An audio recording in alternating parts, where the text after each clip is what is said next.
Hi, my name's Jim Hanna. My website is willwriteforfood.org. My novel, The Siege, is coming out in April, and I currently have stories online in Red Savina Review and Empty Sink. I'm going to read you a few pages from The Guest, which will be published in the forthcoming issue of Zymbol.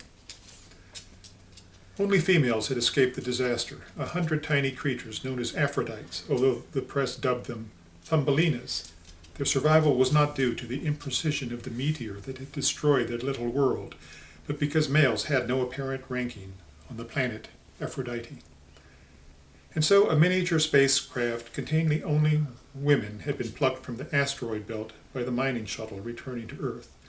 So enchanting was the diminutive cargo of the spacecraft that every one of the Thumbelinas had been safely delivered to the NASA laboratories.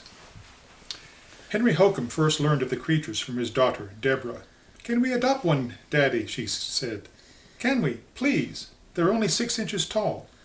He studied the newspaper article that his daughter had thrust into his hands, an article confirming that the government would not be segregating the Thumbelinas at the laboratories. Instead, the women would be placed with 100 carefully chosen families across the country. This seemed partly due to the fiery temperament of the little creatures, the consistency with which they irritated one another, often coming to blows or stabbing each other with wee hairpins.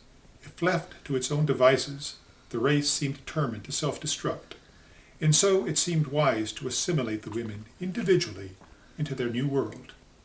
"A planet," he said. "In the asteroid belt?" His daughter laughed. "It's magic, Daddy, magic." He shrugged and shook his head. Since the situation defied both science and speculation, it seemed best to submit to a child's interpretation of the matter. "All right," he murmured, not in the spirit of charity, but because he owed his daughter a concession.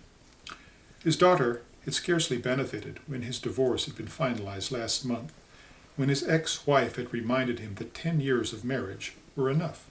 "We were good together, Henry," she had told him, "just like a pair of old shoes. But who wants to live with an old shoe?" He had nodded profoundly, and had felt vitalized for the first time in years. A towering man with wondering eyes, he was more like a spring bull than an old shoe. And so, he had been trolling the single bars, while his daughter remained with a sitter. "Can we, Daddy? Can we? Their hair is so golden."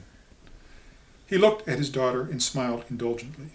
He was glad to have her for the summer, but she had grown clingy since the divorce, and her clinginess too often kept him from the bars. Perhaps a diversion, something to compensate her for her mother's absence, would help him take better advantage of his freedom. "All right," he repeated, "if that's what you want.